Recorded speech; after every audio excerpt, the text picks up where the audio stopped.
来乡亲啊，继续来看民众党新竹市长的候选人高虹安，昨暝甲网红馆长来开直播，也毋过安尼讲话欠妥当咯。伊讲伊读高中的时阵摕过市长奖，甲当时的市长马英九握手，讲可能就是这个死亡之握，才互伊即摆的政治生涯遮尔啊可怕。讲即款的话，是互国民党甲国民党的支持者听到真倒弹、真刺擦。高虹安早起出面来道歉，讲伊无歹意，只是滚生笑。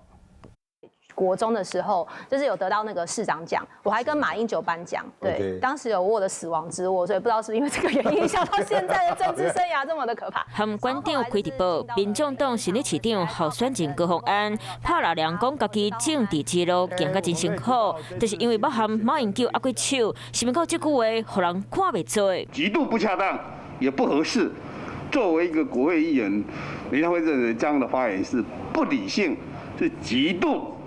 不理性。昨天晚上因为要自嘲的关系，所以讲了一个不得体的冷笑话。我昨天晚上其实也自我回去反省。那我觉得在这个部分的话，我真的没有意思要冒犯马英九前总统。强调是伫咧滚生笑，啊，高虹安嘛分享家己的心中背景。但是真的没有像什么就是网络上面造谣讲说什么我爸妈是党国高层，爸爸是比较偏民进党的，然后我妈妈是比较偏国民党，所以我以前小时候还会被我爸拖去那个阿扁的募款餐会，小时候就戴着扁帽去跟爸爸去。讲家己只是基层家庭出世囡仔，8岁外家咧传讲，因都是中国高层，啊为科技人转来投身政治，为立委转战新竹，这段日子嘛受到各界质疑。高虹安就感觉家己真委屈。陈建仁副总统颁给我的国家产业创新个人奖项，一方面又说什么就是你是就是国家栽培出来好棒棒的人才，然后当你选举的时候就变成是嘿，你看你拿这个国家的钱出去念书，图利你自己。当时针对外界咧界定造领助理费含着做最红来做昏案被告，